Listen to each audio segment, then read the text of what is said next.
Podeis assentar, querido.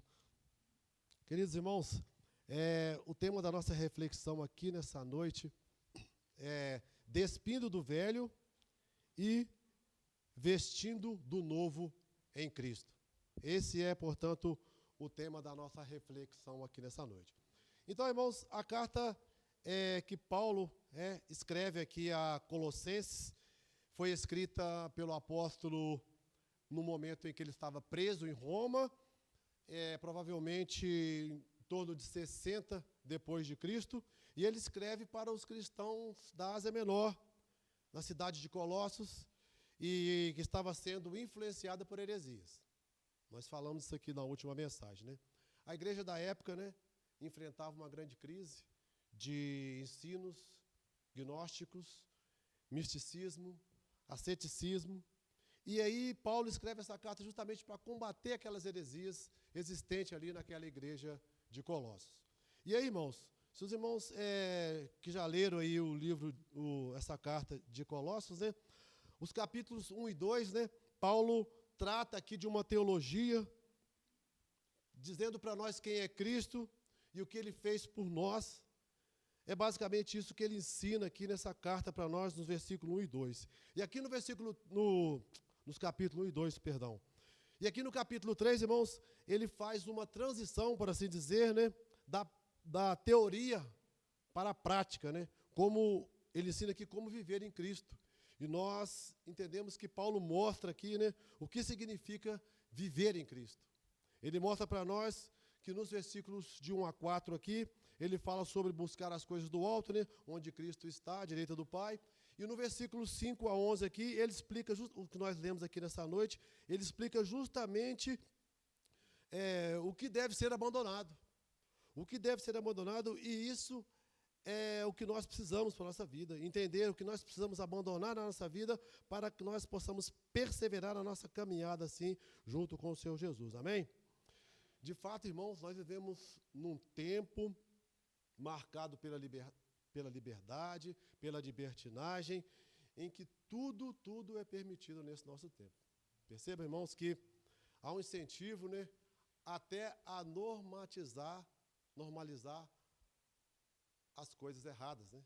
Percebam que sexualidade desregrada, de forma desregrada, ira descontrolada, pessoas vivendo na idolatria disfarçada. Percebam que há N coisas acontecendo que é totalmente contra os princípios bíblicos que tem sido normatizado no nosso meio. Percebam, então, que a cultura em que vivemos hoje é uma cultura onde as coisas erradas são incentivadas. Perceba que o que diz por aí é que faça o que está no seu coração. Faça aquilo que você acha que é certo, né? Axiologia, né? Percebam, então, que Paulo vem para nós aqui dizer totalmente algo contra isso. Ele fala assim, faça morrer o que é terreno em você. Perceba que ele fala totalmente contra os princípios que vêm sendo pregados na nossa era, na nossa vida, né? Perceba, irmãos, que se você está em Cristo hoje, né? Se você vive em Cristo, né? Por que você ainda guarda as roupas do homem velho, por assim dizer, né? No guarda-roupa da tua alma? É basicamente isso, né? Então, a imagem aqui, né? Imagina de alguém que herdou uma grande mansão. Ele tem ali aquela grande mansão com tudo à sua disposição, né? Mas ele vive lá no porão, sujo, usando aquelas roupas velhas e roupas sujas. A imagem é mais ou menos essa, né? A pessoa tem uma mansão, tem uma grande riqueza, mas ainda vive de trapos da antiga vida. Então, irmãos, é assim que muitos vivem. É assim que muitos que já são ressuscitados em Cristo vivem e vivem essa vida, né? Triste, né? É triste isso, né? Perceber que muitas pessoas que se declaram ainda ressuscitados em Cristo ainda vivem uma vida amarrado e preso ao pecado. Então, no sentido original, né? O texto fala para nós aqui uma metáfora. Paulo usa uma metáfora aqui, né? Trocar as vestes, né? Tirar as vestes e vestir uma roupa, uma outra roupagem, né?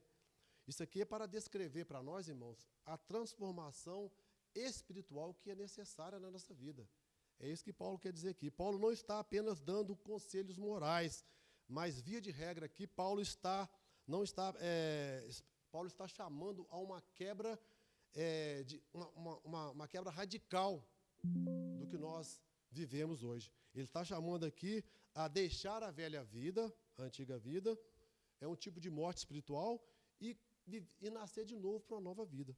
Então, essa é basicamente a estrutura aqui do que Paulo nos diz aqui, do versículo 5 ao versículo 11. Então, irmãos, a estrutura que nós temos aqui, né, do versículo 5 ao 11, ela nos apresenta aqui 5 verdades, 5 tópicos aqui, 5 pontos principais, né, para a nossa vida cristã, né, necessária para a nossa transformação de vida cristã, para que nós possamos, assim, ser um pouco mais parecido com o Senhor Jesus. Amém?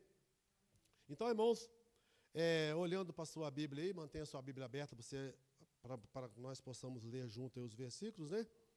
Então, no versículo 5, ele vai dizer para nós assim, ó: fazei, pois, morrer a vossa natureza terrena.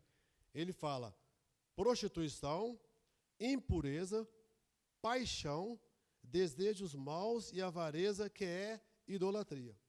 Percebe, irmãos, que a palavra-chave aqui desse versículo, então, que a primeira verdade é fazer morrer o que é terreno na sua vida. A primeira verdade é essa, está aqui no versículo 1, aqui, no versículo 5. Ó. Fazer morrer, pois, a vossa natureza terrena. Então, a primeira verdade, fazer morrer o que é terreno em você e em mim. Então, a palavra-chave é essa. Fazer morrer aqui, irmãos, significa eliminar radicalmente. Essa palavra aqui no grego significa necrosate, que dá origem à palavra necrose. Ou seja, necrose é quando aquela parte do membro da pessoa, né, começa a morrer a célula até a morte daquele membro, né, do corpo, por assim dizer. Né? Então, o que Paulo quer dizer aqui é fazer morrer de verdade. Então, a igreja de Colossos vivia todas esses pecados aqui, por assim dizer, né? E Paulo convida a fazer morrer essa natureza de pecado que estava infiltrando ali dentro da igreja e estava consumindo a vida espiritual das pessoas. Então, a imagem aqui, irmãos, é de uma árvore seca, apodrecida, sendo arrancada com força, arrancada de um jardim fértil. Essa que é a imagem que mais exemplifica essa passagem aqui para nós. Então, irmãos, Platão, né, num livro Como Ler a Bíblia com Proveito, né, ele chama o pecado de magnodemos. Ele chama o pecado de um grande demônio, traduzido assim, né? Então, ele diz que assim como a necrose destrói a beleza de uma rosa, assim faz o pecado com aqueles que o acaricia. Então, Platão já dizia isso. Platão já tinha ideia de o que era o pecado, o que o pecado era capaz de fazer na vida de uma pessoa. Então, percebam, irmãos, que para florescer em Deus, né, para ter a nossa vida nas mãos de Deus, nós precisamos arrancar as raízes do pecado que está na nossa vida. É basicamente isso que Paulo está falando aqui. Ele fala como se fosse um ato violento e consciente contra o pecado. Ele diz em outras palavras, não é controlar o pecado, é matá-lo mesmo. Irmãos, não tente controlar o pecado. Não tente controlar o pecado, achar que você é capaz de controlá-lo. O pecado é uma coisa incontrolada. Nós temos que, de fato, arrancá-lo da nossa vida, né?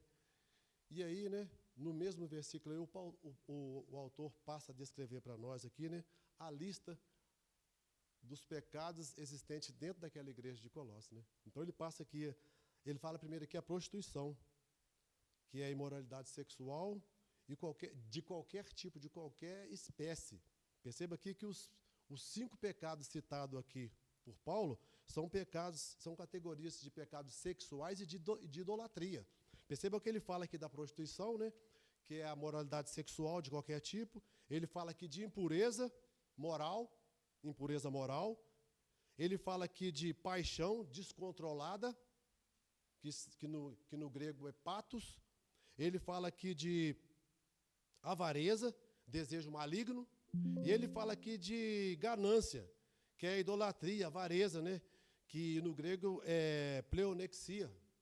Percebam que Paulo revela que a raiz da idolatria é desejar algo mais do que Deus. É como se a pessoa tivesse maior desejo pelo pecado, por aquilo que ele vive, do que a Deus.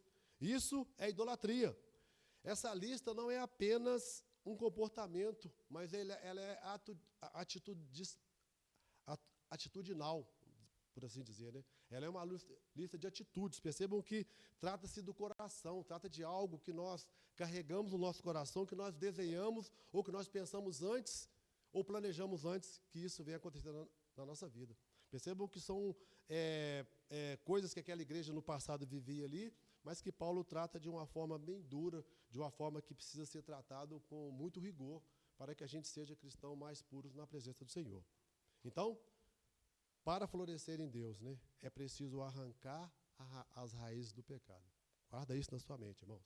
Então, o segundo ponto aqui está no versículo 6, né, quando ele diz que por estas coisas vem a ira de Deus sobre os filhos da desobediência. Percebe, irmãos, que a segunda verdade aqui é que o julgamento de Deus está vindo. O texto diz que por estas coisas vem a ira de Deus. De que coisa estas Paulo está falando? Paulo está falando do que nós falamos aqui atrás agora. Falamos aqui de prostituição, impureza, paixão, avareza e ganância. Paulo está falando, por essas coisas vem a ira de Deus sobre os filhos da desobediência. Percebem, irmãos, que a palavra-chave aqui é ira divina. Não é uma ira de raiva ou de punição, mas é uma ira de justa indignação. É uma ira para julgamento justo e inevitável de Deus que virá um dia.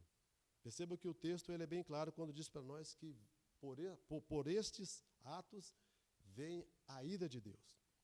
Irmãos, a imagem aqui é de uma represa. Imagina aí uma represa que está prestes a se romper, quase rompendo, após anos de negligência, com rachaduras visíveis.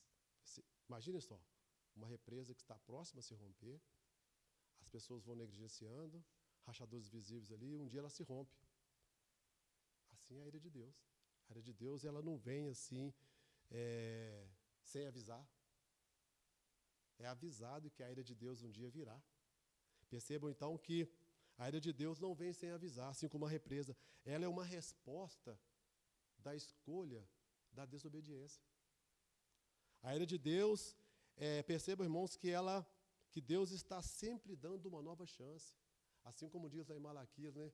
Deus está sempre dando uma chance, uma outra chance e uma nova chance. Sabe por quê, irmãos? Porque o amor de Deus, ele é constante. Ele é constante, ele é perfeito, ele é absoluto. Porque Deus não perde a esperança de que eu e você nos voltemos para Ele e sejamos assim restaurados. Esse é o desejo de Deus. O desejo de Deus é que eu e você deixemos o pecado de vez, deixemos tudo que desagrada e desonra a Deus e voltemos para Ele com o perfeito desejo de agradar. Esse é o desejo de Deus. Então percebam, irmãos, que Deus leva o pecado a sério. Percebam que o texto fala para nós que por estas coisas vem a ira de Deus. Irmãos, isso mostra para nós que Deus leva o pecado a sério. Deus não brinca com o pecado. Percebam que mesmo que o mundo tente normatizar o pecado, mesmo que o mundo tente fazer que as coisas erradas são certas, a ira de Deus virá sobre isso. Deus continua levando o pecado a sério. Deus não brinca com o pecado. Percebam que nós andamos neles, mas agora pertencemos a outro reino. Nós não somos mais desse reino, pertencemos ao reino de Deus. E a ira divina, conforme eu disse aqui, ela não vem sem aviso.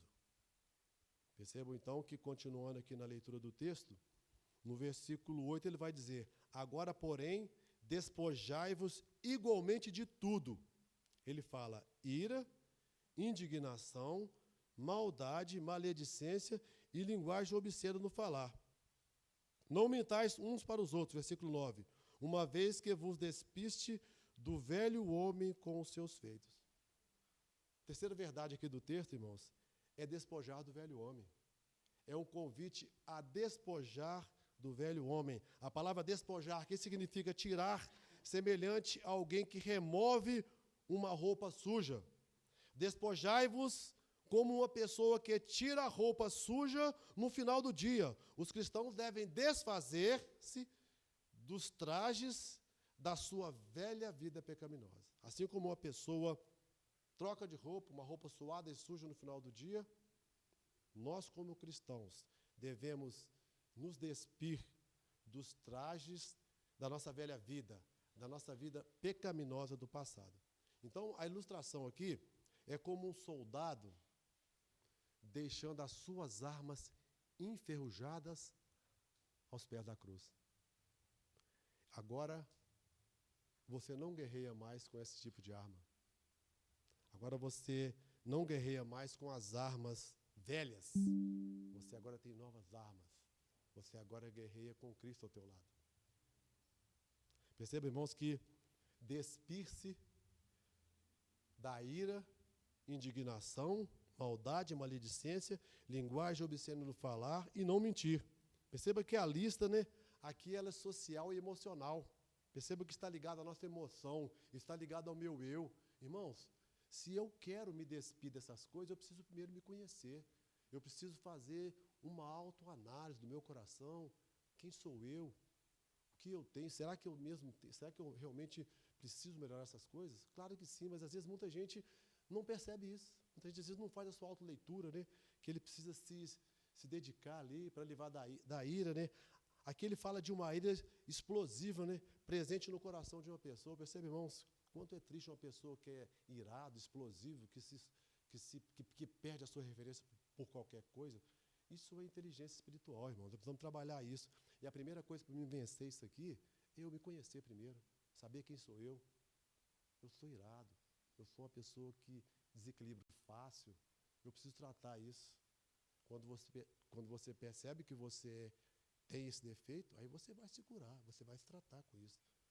O problema é que tem muita gente que acha que não precisa se cuidar disso, ele acha que é normal.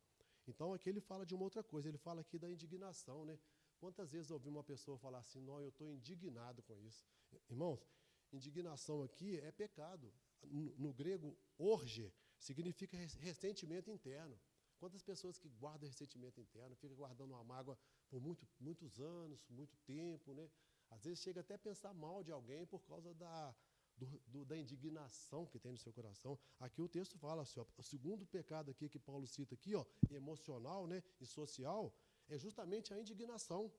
Perceba que o terceiro aqui ele vai falar sobre a maldade, malícia, maldade. Depois ele fala aqui de blasfêmia, que é maledicência. Blasfêmia significa ofensa verbal contra Deus ou contra outras pessoas. Percebam que a maledicência aqui, na Bíblia é chamado de blasfêmia. A palavra significa blasfêmia no grego, maledicência. E aqui ele fala um outro termo muito bacana aqui, que está relacionado também com a nossa vida emocional. Aqui São Paulo está citando aqui pecados emocionais. Aqui ele fala sobre a linguagem vergonhosa, linguagem obscena do vosso falar. A palavra no grego aqui é axologia. Os irmãos já viram essa palavra, axologia? Muita gente fala axologia. Axologia é isso mesmo aqui, é linguagem obscena do falar. No grego significa isso. Perceba, irmãos, que tem muita gente aí cheia de axologia, falando coisas que às vezes coisa que nasce da sua mente ali, coisa que ele acha que é certa, coisa que ele acredita, mas que não é verdade. Então, é triste isso, irmãos. É triste a gente ver isso. Então, perceba que o novo homem, ele não guerreia mais com essas armas, irmãos. É isso que o texto diz aqui. Ele fala, não mintais uns para os outros, versículo 9. Outra vez que vos despiste do velho homem com seus feitos. Irmãos, aqui ele cita separadamente dos outros pecados emocionais aqui, ele fala da mentira. Irmãos, a mentira não pode mais fazer parte da nossa vida. Perceba que a mentira, ela é algo perigoso para a nossa vida. Quando mentimos aqui, fazemos a vontade do diabo, que é o pai da mentira. Lá em João, no Evangelho de João 8, versículo 34, na parte B, o próprio Jesus fala que ele foi homicida, que o diabo foi homicida desde o princípio. Ele não se firmou na verdade. Jesus fala lá que não há verdade nele. E quando mente, fala da sua própria língua, pois é mentiroso e é pai da mentira. Percebe, irmãos, quando você está falando uma mentira, você está agradando ao Satanás, você está agradando ao diabo. Percebam que há aqui um pecado separadamente aqui tratado por Paulo, na igreja de Colossos, que é um pecado grave para nós que somos cristãos. Perceba que quando você fala uma mentira, independente do tamanho da mentira, irmãos, você está fazendo o trabalho não de Deus, mas do diabo, de Satanás. Então, irmão, nós precisamos tomar muito cuidado com o que nós falamos. Precisamos vigiar a nossa vida a todo instante, a todo momento. Então, aqui, o nosso falar revela o nosso interior. Perceba que nós temos que falar a verdade para que seja revelado em nós o Espírito Santo de Deus. Perceba que a fofoca, o insulto, palavrões não combinam mais com a nossa identidade de cristão. O novo traje, o novo homem, não fala mais mentira. Ele não vive mais debaixo do passado, da vida passada. E aí no versículo 11, caminhando um pouco mais aqui, ele vai dizer para nós: e vos revestivos do novo homem, que se refaz no pleno conhecimento segundo a imagem daquele que o criou. A palavra aqui, irmãos, é renovar, revestirtes, né? Significa renovar, tornar-se novo em qualidade. Essa que é a verdade aqui. Isso aqui é semelhante a um espelho, né, que você vai polindo, polindo, polindo, até refletir claramente uma imagem limpa, a imagem de Cristo. É assim que o texto fala para nós aqui. Então, ser novo, ser revestir de novo, é refletir aquele que te criou, refletir aquele que vela por você, aquele que te ama. Perceba que é uma renovação contínua, irmãos, que nós precisamos fazer na nossa vida. Não é um evento único, mas segundo a imagem daquele que o criou. Lá em Gênesis 1, 26, né, fala que Deus falou, né, a Trindade, né, façamos o homem da nossa imagem e semelhança. Irmãos, somos a imagem de Deus. Somos a imagem daquele que nos criou. Percebam que nós precisamos refletir essa imagem. O quanto é importante para nós preocupar com isso. E ele fala no versículo 11, né, quando ele fala, no qual não há grego, judeu, circunciso, incircunciso, bárbaro, cito, escravo ou livre, mas Cristo é tudo em todos.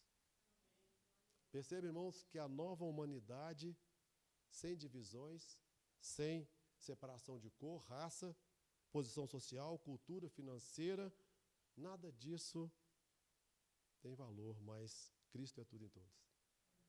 Percebe, irmãos, que a ilustração aqui é como se fosse uma tapeçaria, imagina uma tapeçaria, né? Onde tem ali tecidos e fios de todas as cores, né? E no meio ali está o rosto de Cristo lá, no centro. Imagina o rosto de Cristo no centro e várias cores de retalhos, né? Por assim dizer. É como se fosse a imagem do que está aqui, descrito para nós aqui, ó. Então, em Cristo, irmão, sabe o que acontece? As diferenças se unem na unidade perfeita do amor. Deus, quando enviou seu Filho Jesus para morrer na cruz por nós, ele não morreu para algumas pessoas. Indiferente de cor, de idade, de tempo, de era, ele veio para todos. Percebam, irmãos, que a nova vida, né, em Cristo ultrapassa rótulos. Ela ultrapassa barreiras, ela vence barreiras. Perceba então que na igreja todos têm o mesmo valor e dignidade. E aí, irmãos, a igreja só estará pronta quando todos nós estivermos no mesmo nível de maturidade. Não adianta João e Maria e Joaquim estar muito bem espiritualmente e o restante da igreja estar mal. A igreja tem que estar toda perfeita, toda igual, no mesmo nível. A igreja só vai estar perfeita quando todos estiverem no mesmo nível de maturidade. Então, irmãos, é desejo de Deus transformar todos para que sejamos um em Cristo. Esse é o desejo de Deus. Então, irmãos, já caminhando para o final já, a ideia central desse texto aqui é que o cristão precisa eliminar as práticas do velha natureza, porque agora pertence a uma nova humanidade em Cristo. Essa é a ideia central desse texto. E o autor tinha sua ansiedade, viu, irmãos? O autor, ele esperava uma resposta, né, dos seus leitores para que ele escreveu aqui, que Paulo escreveu para os colossenses. Então ele esperava aqui que os cristãos da época, né, os colossenses, né, eles rejeitassem aquelas práticas, né, de gnosticismo, de asceticismo, de misticismo, né, e se voltassem para Cristo, né, reconhecessem Cristo como uma nova oportunidade de vida, como unidos, né, diferente de tudo que existia no mundo ao redor. Essa era a ansiedade do autor, né? Agora eu pergunto para nós, o que Deus deseja da igreja hoje? O que Deus espera de mim e de você aqui nessa noite, baseado nesse texto aqui, irmãos? Deus deseja que eu e você não apenas creia em Cristo, mas que nós vivamos como alguém transformado. Assim, Deus deseja quase o mesmo de nós. Então, assim, que nós reconheçamos também que Deus, né, Ele é constante na nossa vida, Ele é constante na nossa renovação, Ele nos renova cada dia, basta que eu queira essa transformação e entregue a minha vida plenamente na mão dEle. É isso que Ele deseja de nós. Então, irmãos, nós poderíamos tirar também algumas aplicações práticas para a nossa vida aqui, né? Eu disse aqui, há uns minutos atrás, sobre examinar o coração. Percebam que eu gostaria de fazer uma pergunta para você nessa noite. Quais dessas práticas aqui ainda estão vivas no seu coração? Examine seu coração. Perceba que quando eu examino a mim mesmo e consigo enxergar algum desvio na minha vida espiritual, aí fica fácil tratar, né? Que eu já identifiquei, eu tive a humildade de saber que aquilo é uma falha que eu tenho em mim, é uma fraqueza minha. A partir daí, eu consigo tratar. Agora, aquilo que eu não consigo identificar, eu não consigo tratar. Eu já estou muito bem, muito obrigado, não preciso que a palavra de Deus me molde de maneira alguma, né? Então, é mais ou menos por aí. Então, irmãos, primeira coisa é examinar o seu coração. Quais dessas práticas ainda estão vivas em você? Outra coisa, tenha ações intencionais, ou seja, faça morrer aquilo que alimenta o pecado da sua vida, ou seja, ambientes, conteúdos, relacionamentos que puxam você para baixo, para o pecado. Então, isso aqui tem que ser intencional. Eu tenho que evitar isso na minha vida. Segundo ponto. Terceiro ponto aqui, seja vulnerável como cristão, como um irmão em Cristo. Irmãos, é necessário que haja entre nós arrependimento. É necessário que haja entre nós confissão de pecados. Qual foi o último dia que você ajoelhou no cantinho da sua cama lá e pediu perdão pelos seus pecados? Confessou os seus pecados a Deus. Declarou para Deus que você está arrependido, que você quer ser transformado.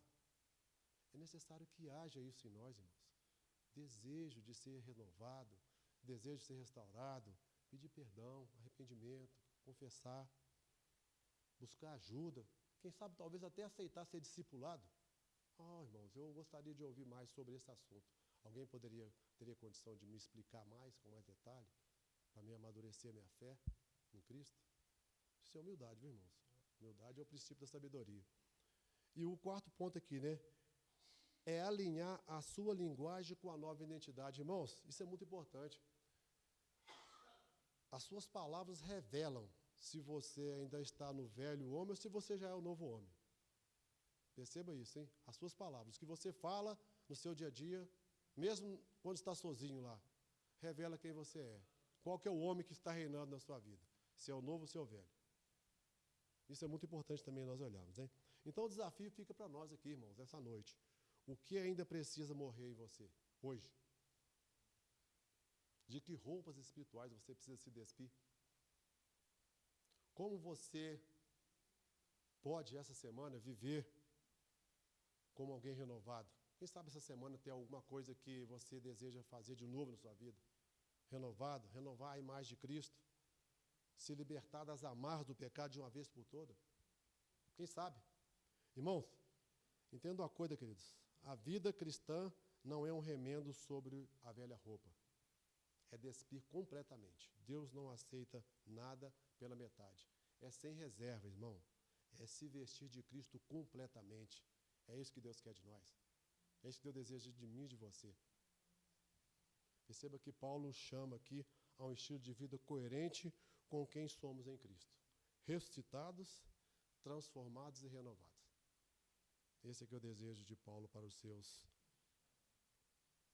leitores da época. E aí, irmãos, fica a pergunta, né? De que roupa espiritual você precisa se despir? Que pecado precisa morrer em você a partir de hoje?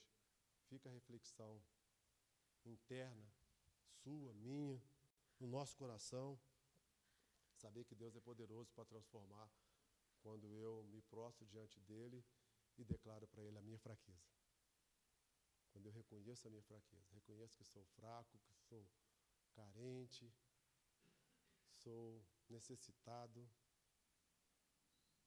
da presença de Deus na minha vida. Curva a sua cabeça, vamos orar? Pai querido, Deus de bondade e misericórdia, graças te damos aqui nessa noite, Pai.